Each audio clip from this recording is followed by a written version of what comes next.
Well, it's still morning. Good morning, everyone. How's everyone? Good. Good. All right. Basically, I want us to take, if we can, to just take a moment for some individual meditation. Silent, as it's called. Is everybody familiar with silent meditation is? Anybody not? Oh, okay, because there are the two types. There's one led, and then there's one silent. So we're just going to take a moment to get our head, our thoughts, all relaxed. We all had a great sermon this morning. Now, we just take a moment. Those of you at home too, please just take a moment, relax yourselves.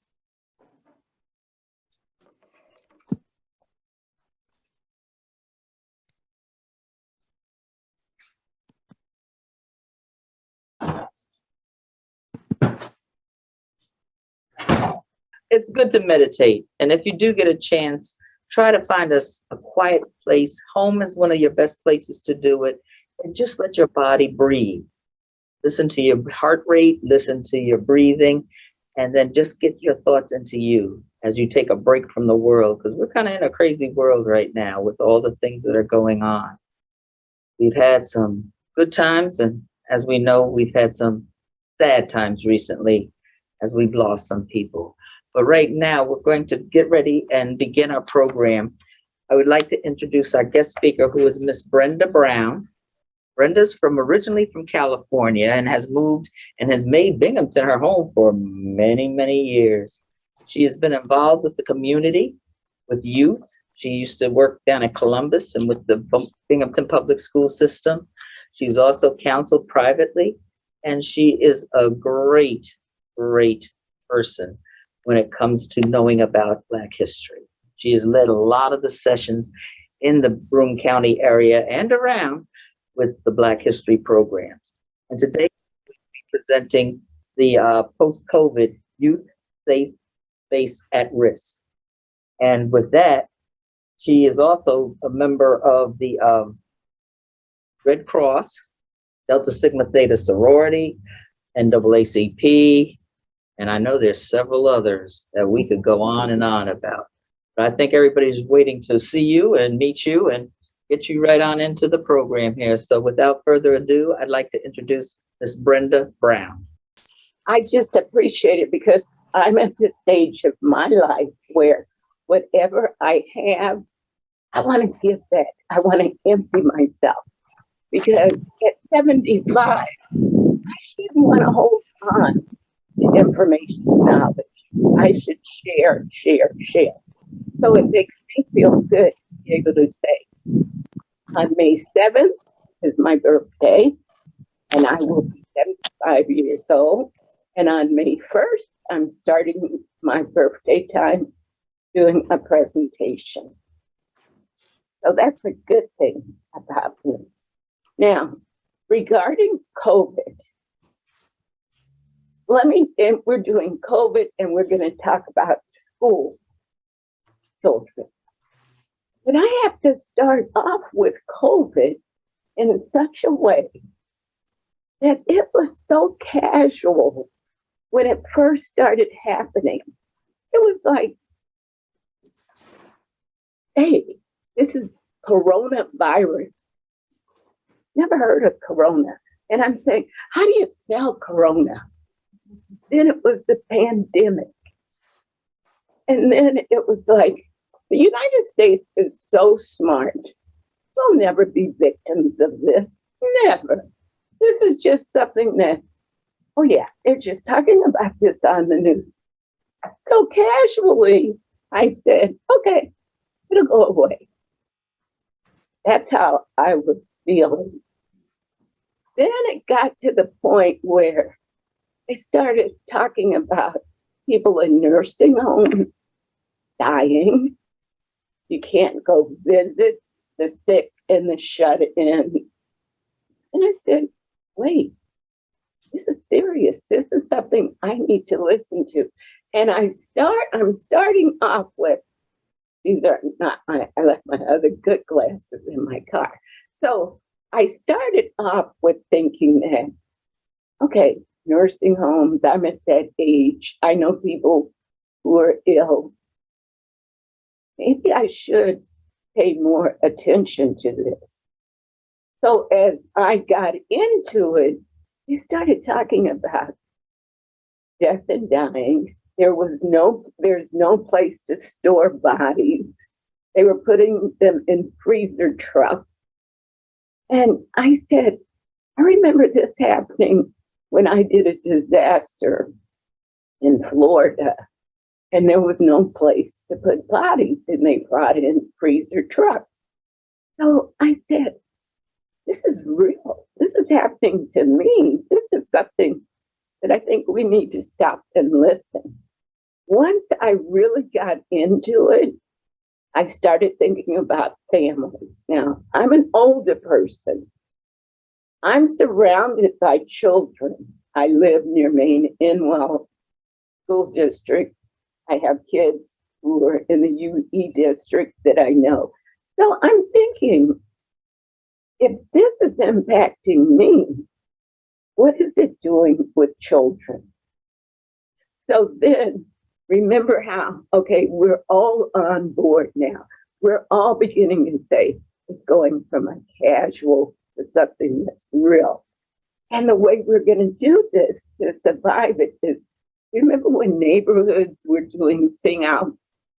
You could come to some people's neighborhoods and they were singing off of rooftops and balconies, and they were serving. They were just doing anything to keep us going, to keep us motivated and interested. So you saw initially there was a lot of kindness, because once again, we're a part of the USA, and this can't be serious. We are a developed country with all kind of medical expertise and everything. So we knew that this wasn't going to really be a long-term impact. So in thinking in those terms, you know, what did Brenda do? I have a garden on the side of my yard that I said, I'm going to dedicate my garden.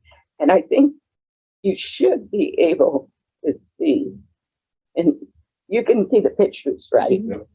So you can see the garden picture. I dedicated to people who were dying because their kinfolk couldn't get to them to have funerals.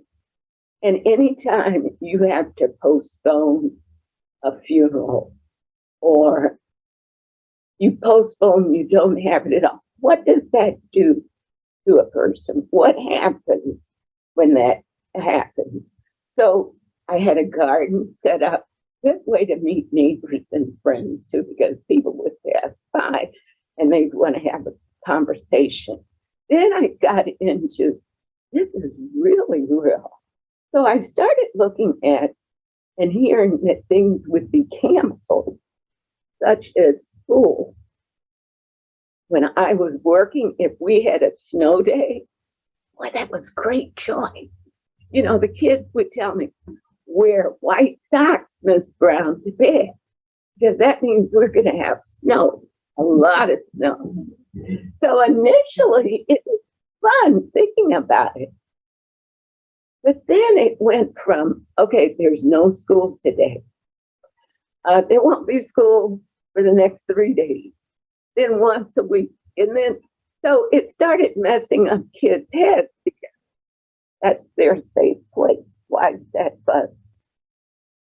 Somebody joined online. Oh, that's okay. So kids started getting to the point where something is up. And when their environment started to change, as our environment started to change, you know, when I was a young mother with children, I never knew my children from, I would say, 8:30 to 4, because I had a place to go to. They had a place to go to, and we would all come back for dinner. But then that changed when people had to get to know their children during those hours. And getting to know their children, the children had to get to know their parents. And it was like, okay, how do I hang with these people? How are we going to survive in this space together? So it got to the point where we had to start looking at our environment. How can we tweak it so it can be accommodating? So we had home study with parents. My granddaughter said, I'm so sick of this. I want to go back to school. I want to see my friends. I want to see my teachers. Then she said, oh, my eyes hurt because I'm on the computer all the time. My eyes hurt. And my mom won't let me just do one of her things that she likes to do when she's online. Her mom became her teacher. And listen, the impact of COVID, as we talk about school, I'm going to share with you my granddaughter who got her master's degree in sports management. She was in a class of 12. It's a selected program. So we were all so excited and just waiting to go to her graduation. It was canceled. And we said, okay, Morgan, graduation is canceled. And it's okay. It's okay. They don't want students together.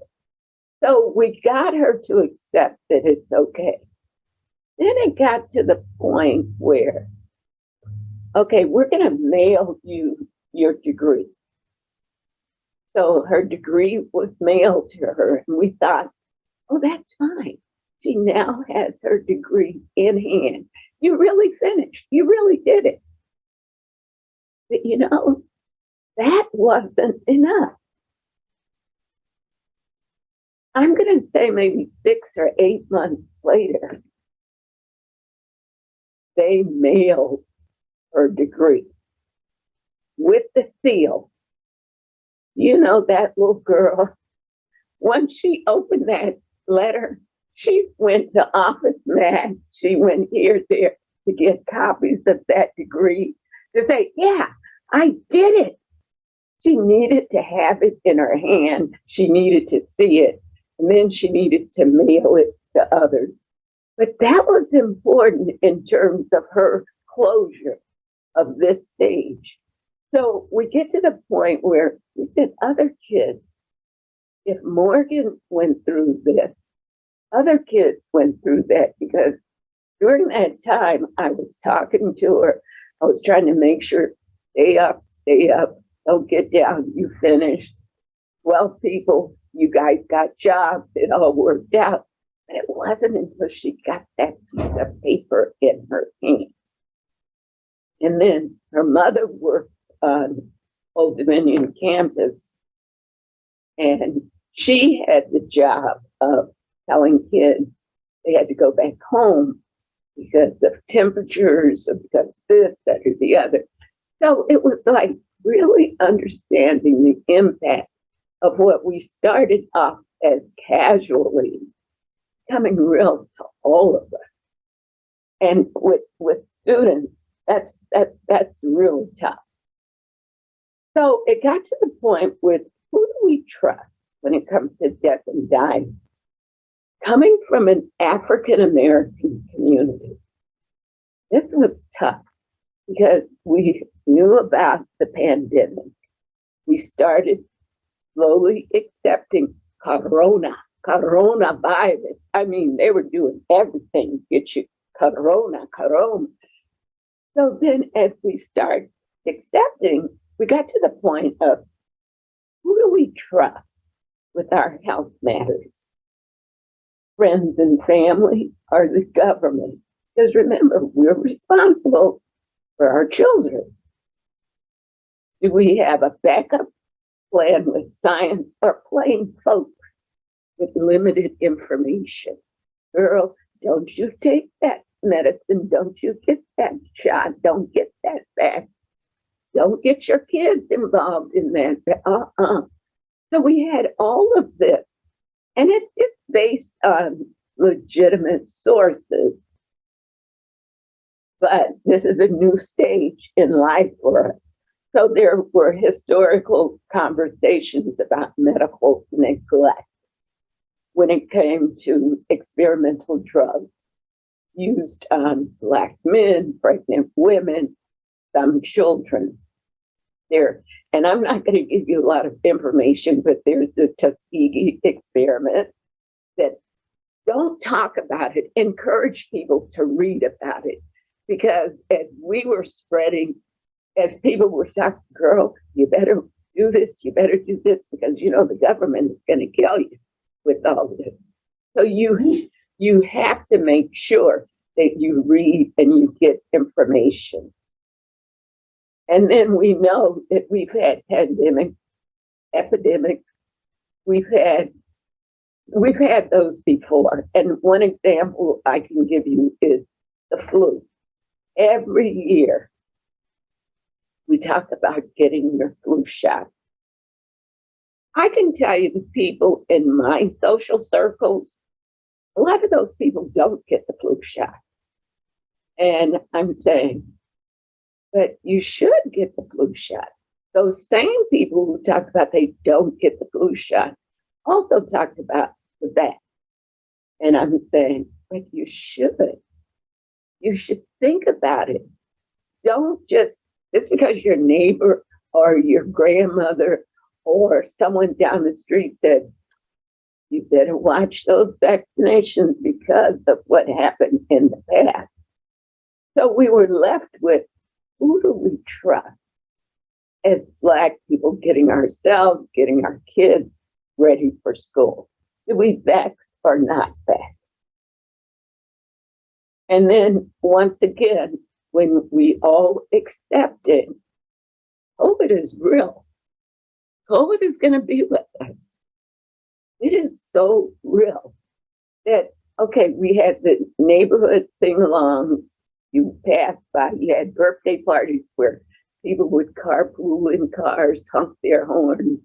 Happy birthday, happy birthday. Then you had the mandatory masks. We need to wear masks. There needs to be social distances. When we started with the masks, it was like a charitable thing that some of my women sewing group ladies, they were making masks left and right, giving them to hospitals, giving them to school. They were really nice. Then it got to the point where, oh, I think I could sell these. People are really, so it went from charitable to then for a sale. So from that point, we understood that our little mask that we were making, we needed stronger, more durable material. And that's when the government got involved and started supplying us with masks. I don't know if any of you got free masks, but you could just go at one point into CVS and they say, give you a paper bag with a mask. And that was nice. So we went through changes of adults had to accept that we needed to wear a mask. We needed social distances. We needed to wash our hands. We just needed to start rethinking how we were handling ourselves.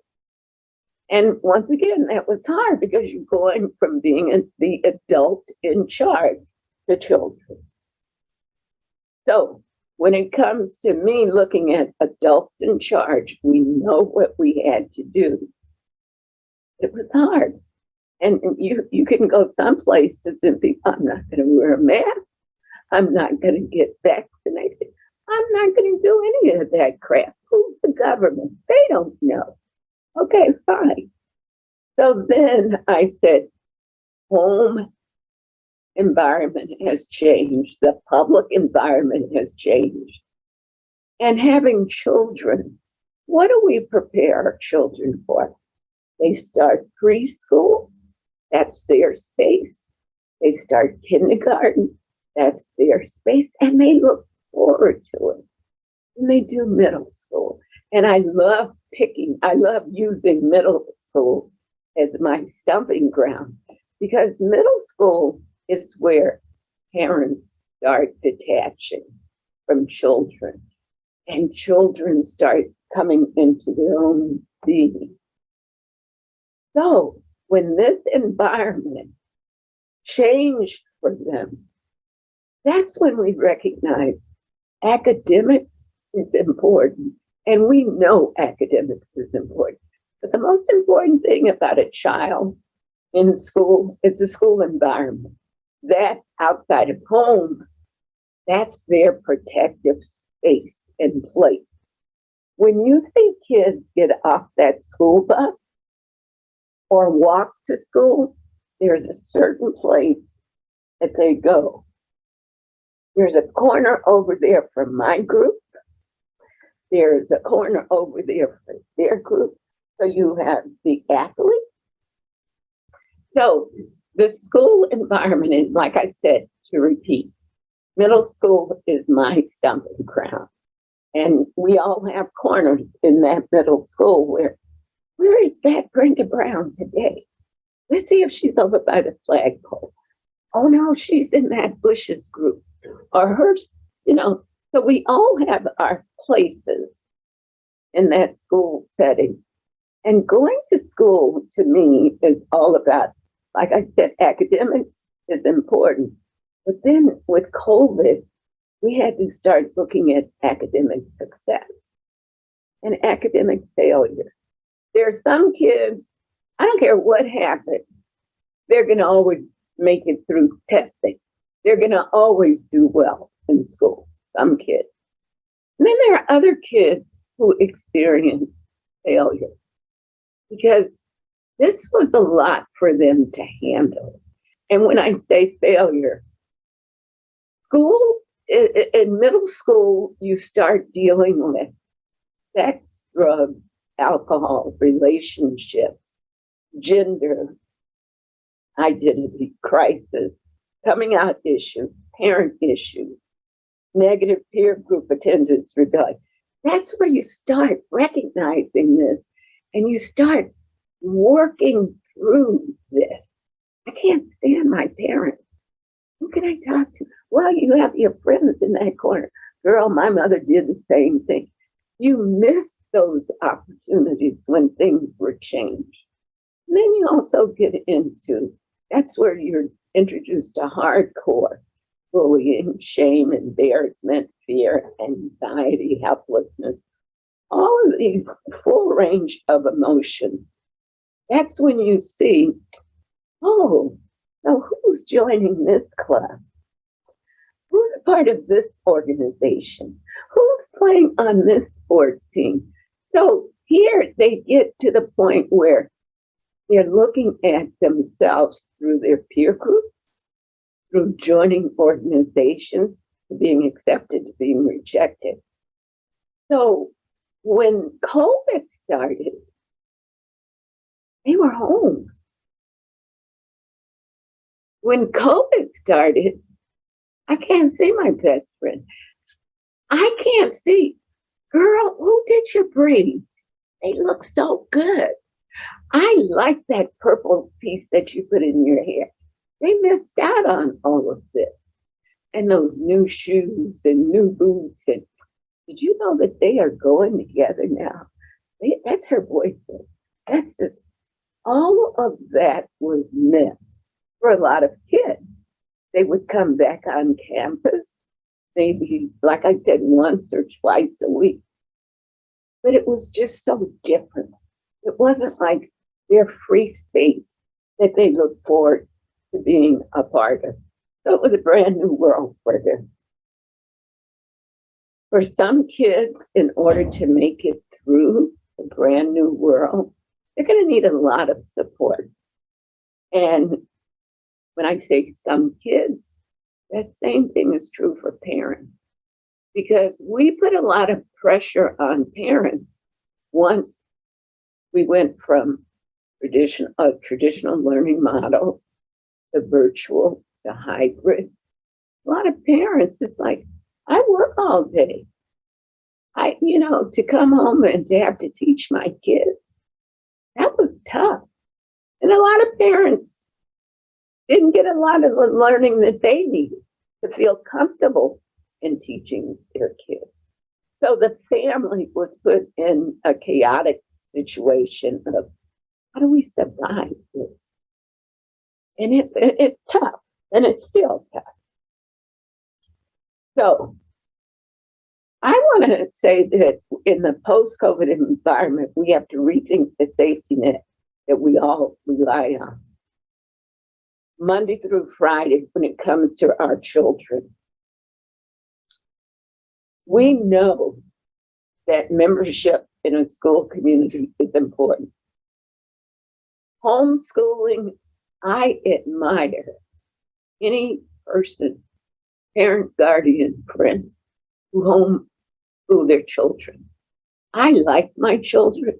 They were fun people to be around. Couldn't be with them all day. That was just too much responsibility. Too much. So we got to rethink. We have to look at the environment, the students, the staff, music, dress.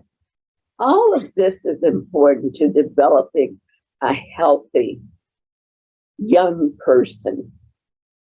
You have to give them room to reclaim their space on campus. And you're going to always have, like I said, academic students. Some students are so challenged by academics that, like I said, they'll be in a corner. They'll ignore everything else around them. And others will need a lot of support. And being in that environment, you would be surprised of the role of a participant observer as students. Students need to see each other. They need to understand, oh, purple and blue is the style today. Girl, you shouldn't be talking like that. Watch your profanity. Girl, you shouldn't be doing this. Or boy, you should. They need role models. And believe you me, peer role models are healthy, because that's when they get to the point to recognize, I don't want to be like you. I don't want to be like you, but I can accept how you are and I can learn from you. So that's really important. And you have to keep in mind that we have to work with students to help them understand, yes, they did miss a lot of school time, but we can work on helping them make up for that time. You know, they have different programs before school and after school. And getting kids back into the routine of school. It looks like it's going okay, but what are we confronted with right now? We're confronted with, I've been boosted, and I tell my kids, my grandkids, I've had my 2 boosters. But I also had COVID after those boosters. So now you have kids who haven't been vaxxed or who are vaxxed. Do they have to take on another situation that it's not over yet? Because, like, for me, this is the first time I've been out of my house in public on a Sunday morning. And at first I said, I'm going to do this on Zoom. But I have to start preparing myself to get back out. And this is why I said, I can do this. I can really start going out, taking baby steps, and understanding that we're all concerned about COVID. And it's not going to go away like this. We all thought that it was, but no. So homeschool, virtual control, we know that happens, and we know that there was a lot of conflict with parents being home with their children. Some parents didn't have enough space to provide opportunities for their kids at home. They didn't have the devices, the equipment. And then when it came to testing students, understanding, did you do your assignments? And we can see what you're doing, because we're just like this. we're all connected to the internet. That was hard because when some students are home, they take on adult responsibility. So if my little baby brother needs me and I'm on the computer, I got to stop what I'm doing to take care of my little baby brother. Or if my dad needs me to do something, I need to do that. And this is all within the home circle because no one was going anyplace. But families have a way of dividing labor within the house. And often it's not being parentified, as social workers like for you to think. This kid is parentified because this kid is changing diapers or getting bottles ready or have to do this for it. No, this is just the way the family functions. So there was a lot of stress on the family. And then when it came to personal hygiene, personal care, that was hard because it's like, I don't have my fingernails done. Why? Because I know I'm going to be in my garden. I'm going to be in the dirt. But some people look forward to pedicures, manicures. Some people look forward to going to the barber shop, going to the beauty salon to get their hair done. And, you know, it's like when that stopped, that was awful. And I hang out with a lot of senior citizens, European Americans, and when they couldn't go to get their hair done, that was awful because they had those once a week appointments.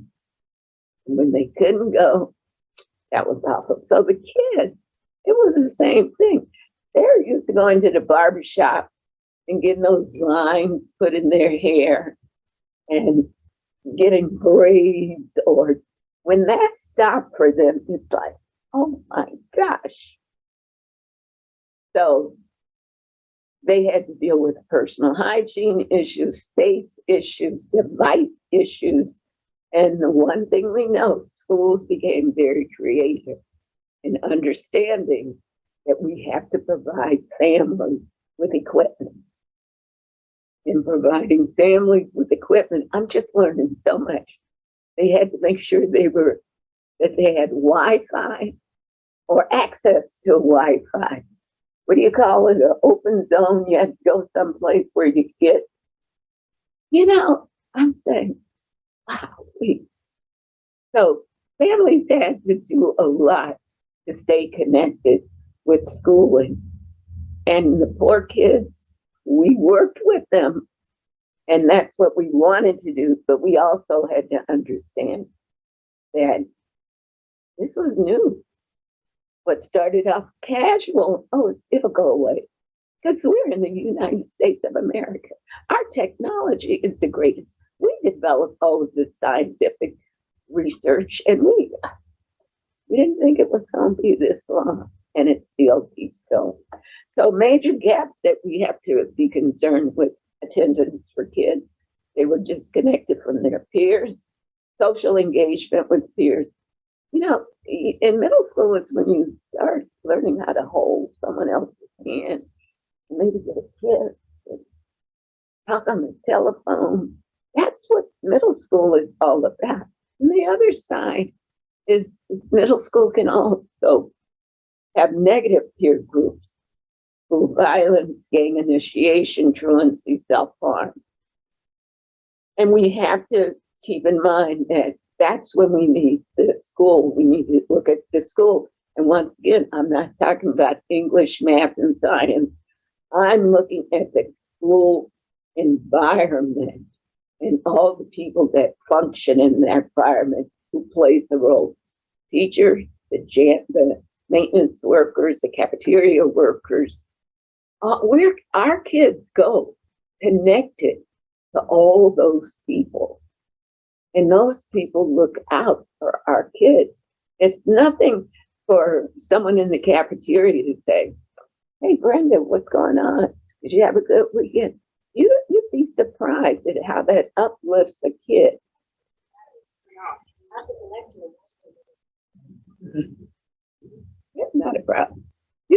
surprised at getting that hello from a maintenance person on the school ground or a cafeteria worker.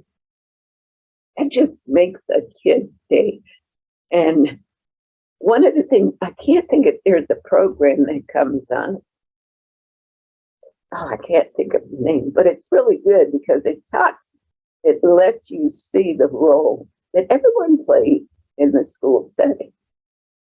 And when kids had to go back to the classroom, I don't know if there's social distances still going on in the classroom. Diane, do you know? Is there?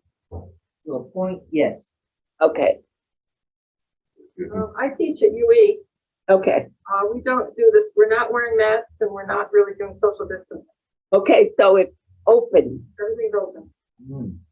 And can you see a difference now? Oh, yeah. Great. See, they're reclaiming their space without limits.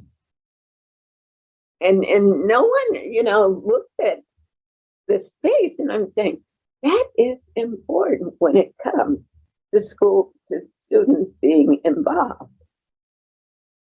So when you are working with students today and they run in and you think that there are problems, always keep in mind with this COVID, there could be situational concerns and there could be long-term mental health services that are needed.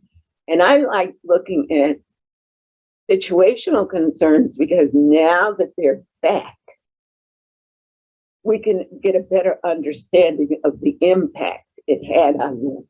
And some students, some don't want to go back to school. But your students are coming back. Well, there's a problem with absenteeism. Yeah. There's a problem. I've got I've got two boys who just got suspended from sports because they're failing my class. Failing one of them failing 3 other classes. There's a very bad, the student level is very low among the freshmen. Yeah. And the commitment to study and work hard is very low, especially among the freshmen. Yeah. And one of my students bragged openly that he really enjoyed the shutdown because he really enjoyed playing video games 18 to 18 months. Because he figured out he would put the Chromebook that the school got for him and provided for him open on his desk, and turn the sound down, and play his video games on the side. And then, and then they had all sorts of games, like if you called on the student, suddenly their eye time would disappear, or you get a little message 10 minutes later, sorry, the sound isn't working on my computer. It's been kind of a disaster. Yeah. Getting them back, reclaiming the space, the commitment, the requirement, it's going to be tough. And at the same time, parents have to get back to doing what they were doing, that is going to work, making family arrangements. But I talk to students and it's like, but Miss Brown, is there going to be a prom this year? I said, that's something you're going to have to talk with your school people about. Is there going to be a prom? And then after school activities. I know UE is starting. Is there a new family center? I don't know. I think UE was talking about starting under Chris Murdoch. Oh, yeah. He started public. Yes. So people are looking at how we can engage the student. And if you talk to students, I wish there was a way we could provide counseling without the students feeling like they're being labeled, something is wrong with them. Because we have to try to recapture them. But for some students, as you described, we have to try to turn this over. And just like my granddaughter who didn't feel like she really graduated until she got that piece of paper in the mail and saw the seal that, oh yeah, I did it. And I mean, she called everybody under the sun to say she. So, but that was a kid who it was delayed, but she knew it would eventually come. But to really believe it wasn't until she got it in her hand. And for some students, what I'm concerned about is at the end of the school year, once they start testing, what's going to happen when they don't make it? They also missed out with this whole remote learning and having those tutors there where the teacher could refer them and then they had resource and backup people that could help them out. The counseling, that's been a controversy in many of the different families due to the stigma that it would place on the kids. So with that, the kids weren't getting the counseling, and right now, many are not, that they need. Because again, it's all related and all interchanged, and it's all impacting on the development. Suicide rate went up. Yeah. So there's so many problems that came on. And if I may add, my granddaughter, who is now 2 years old, she was born right around the beginning of the pandemic. When she went out to a store and saw strangers, when her mother would take her out shopping, that child would scream. And I had a friend that also had the same thing happen with their child. So the disconnection between that socialization was really impactful on the kids that are very young, as well as those that are in the school. So, and that's what we have to keep in mind is that disconnect. Because even with me, it's like, I want to be out, I want to interact with people, but then, can I trust you? Did you do the right thing? And how am I going to get over that? Just have to take that risk, But I like for people to know that this is important and we have to look at our students. I'm just waiting for, this is May, and this is when they're going to start preparing kids for testing and everything. Or you got to go to summer school. I don't know how that's going to all work out. But it's a troubling time for us all. Excuse me? He said what will happen is that the schools will lower the standards. The standards are going down as I watch. So that the kids, because, they'll pass. Yeah. But they won't have the same preparation. The school doesn't have the resources to give summer school or additional tutoring or anything for 50% of the population. So they're going to lower the standards. And from what I understand, a lot of teachers aren't that excited about coming back to work. I heard, and this is only anecdotal because we don't have grandkids, yes, in school, but not children, that whereas at the very beginning of COVID, when kids had to stay home, they missed school because they missed their friends. Yeah. But they got used to it and they developed a life that they could enjoy, so that when they went back to school, they didn't want to go back. So their behavior in the classroom has gotten worse than it was before. Yeah. And that's another issue that I think going forward, have to deal with. I have to say, I used to be in charge of the teacher preparation program in foreign languages at Ithaca College. And I would have a very hard time today counseling anybody to become a teacher. Yes. I think I would counsel them out. Yeah. It's like we all recognize the problem. It's the student, it's the teachers, it's the system. And we have to reimagine the system to come up with something different. During the shutdown, the students who were the 11th graders, they had their best life. They had like a class study hall, so-called, and then lunch. They would just pop in the car and go over to Duncan on the Parkway and Vestal Parkway, fool around, visit their friends, do whatever, and then they have to come back to their homes again. class. And for them to actually come back to school and stick to the schedule, that's very difficult. Yeah. At UE in the fall, they were letting the freshmen leave campus. Freshmen could leave campus and go to Wendy's or go to and the Wendy's manager was complaining because he was so rude and aggressive and pushy and mean to the staff. And the same with the convenience store. They didn't want the UE kids there because they were disrupting other customers. They don't know how to behave. It's going to be this COVID, post-COVID. It's a new set of behavior that we all have to deal with. And sometimes I look at the parents and say, well, what can you do differently? And the parents are overwhelmed, you know, so. Yes. Can I also add too that the media is not being helpful during this time, because here we got conflicting. Do you believe the media? Is it false or fake news? Is it not? Yes. You know, so many people's heads, children included, heads are just spinning. Yeah. They don't know, well, who do we follow? Where do we believe? Well, you're grandma and grandpa, you're old, you know, type of thing. Yeah. You know, mom and dad, well, you're never around, you know, you're working. So it's difficult for everybody. And this is why I started with how we casually went into trying to understand COVID, because we thought that we're such an advanced country that it's not going to impact. That's what we really did believe. It was going to be short term. But can you imagine these kids?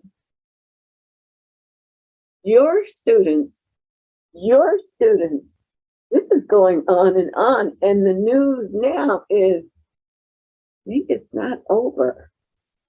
You have to wear a mask here. You have to wear a mask there. I'm getting ready to get on an airplane.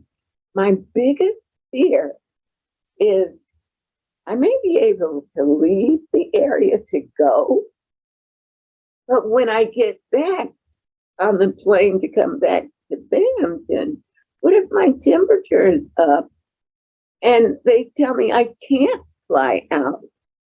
I've known people who had to get hotels. I can't afford that. 5 days. And you know, the COVID test, I'm afraid to take it with me because I may use it and it'll say I have COVID and I got to get back home. So the anxiety is just, if I can feel it, then the kids can feel it. So in our chat, we have, as you can see, different opportunities for you to see what's available for students in the community. We're in a crisis situation. Do you think it would be a good idea for that particular slide with those phone numbers and everything to be put in maybe the Sunday bulletin next Sunday for the congregation? Because who knows, people might need it. You know, anybody could need that. We can certainly do that. We do tape these, and if we have your permission, the church has a YouTube site, mainly for the church, but we could have your whole talk put on that with these slides as well. We could also do the other leaves. Sounds good. And Diane, you double check this PowerPoint, so no misspelled words or anything. That's the PTSD from COVID.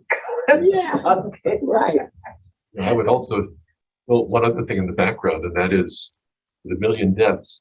You know, so many families have had to address the issue of death without proper funerals, without proper mourning, and so forth. And I think those traumas just sit. Yeah. You know, for me to go to a funeral, and this is why I did the garden in my yard, is if you die at my church, I'm going to come to your funeral. We were taught to go to funerals. And now there are no funerals. Well, today they're funeralizing more than they did 2 years ago. But I didn't have a loved one to die. But that would have been hard for me not to go to funerals. But I had a son who had neck surgery in California. And we were making all these plans because we didn't know if he was going to live or die or what consequence of it. And do you know what his surgeon, he was at Stanford, said to us? Ma'am, your son is in good hands. We can take care of him.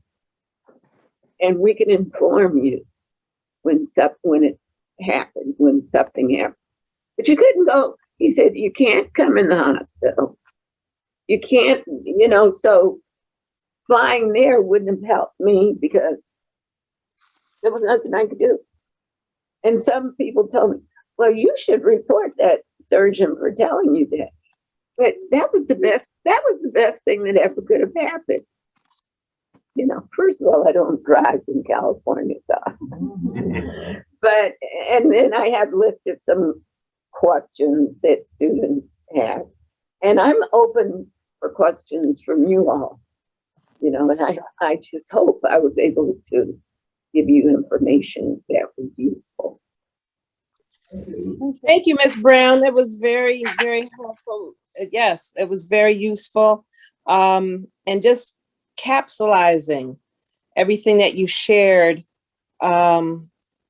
labeling, identifying all the different components of what so many people have experienced was very, very wonderful. Thank you. I just wanted to share, I'm a general music teacher in middle school here in the great city of Baltimore. And I lost weight during COVID.